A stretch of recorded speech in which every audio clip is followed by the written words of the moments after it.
Assalamualaikum warahmatullahi wabarakatuh. Puji syukur atas kehadirat Allah Subhanahu wa Ta'ala serta rahmat dan hidayahnya sehingga saya dapat mempresentasikan apa yang telah saya buat. Terima kasih kepada Bapak Suhardi selaku dosen Bahasa Indonesia serta teman-teman yang telah menyaksikan video ini. Perkenalkan, nama saya Nodia Fredita Aldifradana, NIM 19010014,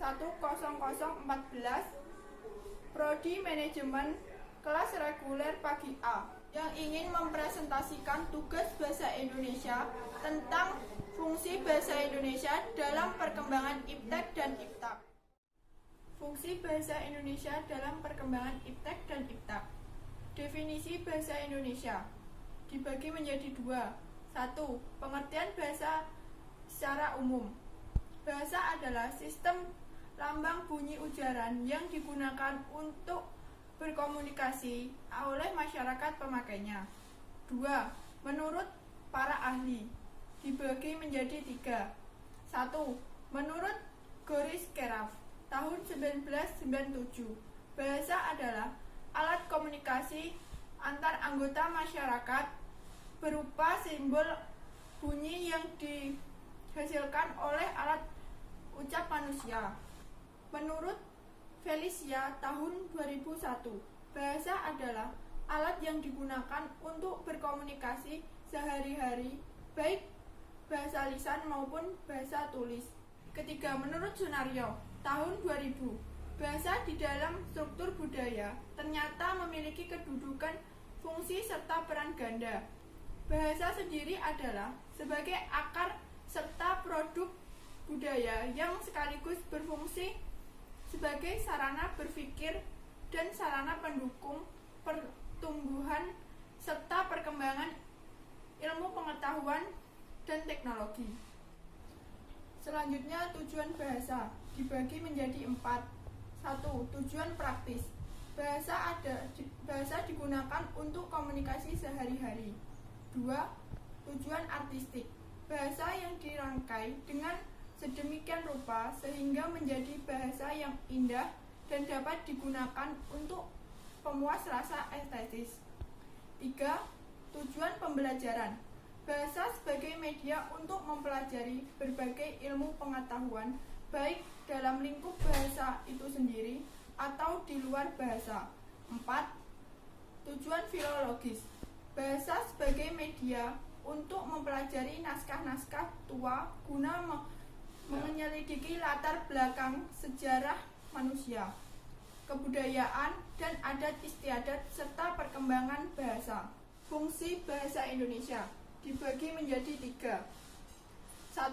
Sebagai alat komunikasi. Bahasa merupakan kata-kata yang memiliki makna.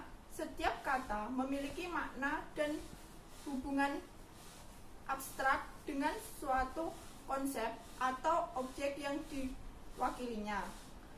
Melalui bahasa, setiap individu dapat melakukan komunikasi dua arah yang dapat dimengerti oleh masing-masing individu. 2. Sebagai alat pemersatu bangsa.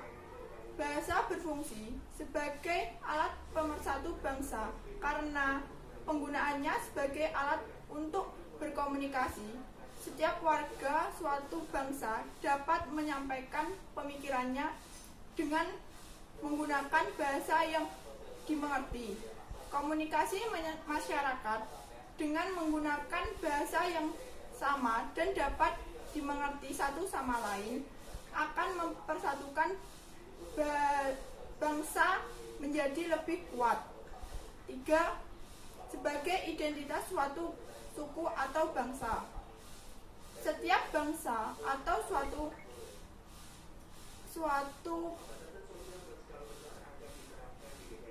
suku pasti memiliki bahasa yang berbeda-beda.